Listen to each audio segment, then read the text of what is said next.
شاہ زیب قتل کیس کراچی کا ایک ہائی پروفائل کیس رہا ہے۔ یہ واقعہ سال 2012 کے دسمبر کے مہینے میں پیش آیا تھا، جب کراچی کے پوش علاقے ڈیفینس میں دو نوجوانوں کے درمیان معمولی سی تلخ کلامی پر جھگڑا ہوا تھا، اور اس جھگڑے کے نتیجے میں شاہ زیب کو قتل کر دیا گیا تھا۔ انسداد دہشت گردی کی عدالت نے سال 2013 کے جون کے مہینے میں اس کیس کے جو مرکزی ملزمان ہیں شاہ رخ جتوئی اور ان کے دیگر ساتھی، انہیں سزائیں سنائی تھی۔ ان سزاؤں میں شاہ رخ جتوئی اور ان کے ایک ساتھی کو سزائے موت، جبکہ دو کو عمر قید کی سزا سنائی گئی تھی۔ ملزمان کی جانب سے اس کے بعد عدالت سے رجوع کیا گیا تھا، اور سال 2013 کے نومبر کے مہینے میں اس کیس سے جو دہشت گردی کی دفعات تھیں اسے الگ کر دیا گیا تھا۔ اس کے بعد 4 سال تک اس کیس کے حوالے سے تفصیلات سامنے نہیں آئی، اور 4 سال کے بعد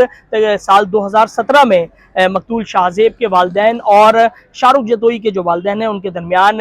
صلح ہوئی، اور اس صلح کے بعد دیت کے عوض مقتول شاہ زیب کے والدین نے شاہ رخ جتوئی اور ان کے دیگر ساتھیوں کو معاف کر دیا،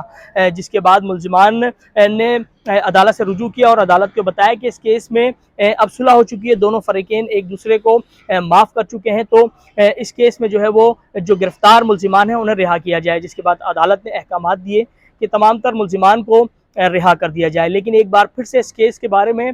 بات اس وقت سامنے آئی جب سپریم کورٹ نے احکامات دیے کہ شاہ زیب قتل کیس کے جو مرکزی ملزمان ہیں انہیں ایک بار پھر سے گرفتار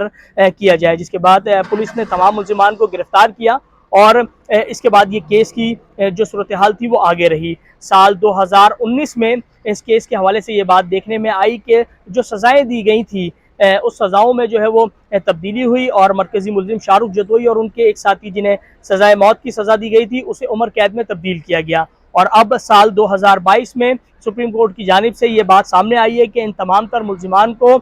بری کر دیا جائے۔ تو یہ اس کیس کے حوالے سے اہم ڈیولپمنٹ ہے آج کی۔ اس کیس کے حوالے سے بات کی جائے تو کراچی کا یہ ایک ہائی پروفائل کیس رہا ہے، جس میں سول سوسائٹی سمیت مختلف شعبہ زندگی سے تعلق رکھنے والے افراد نے بھرپور احتجاج کیا تھا۔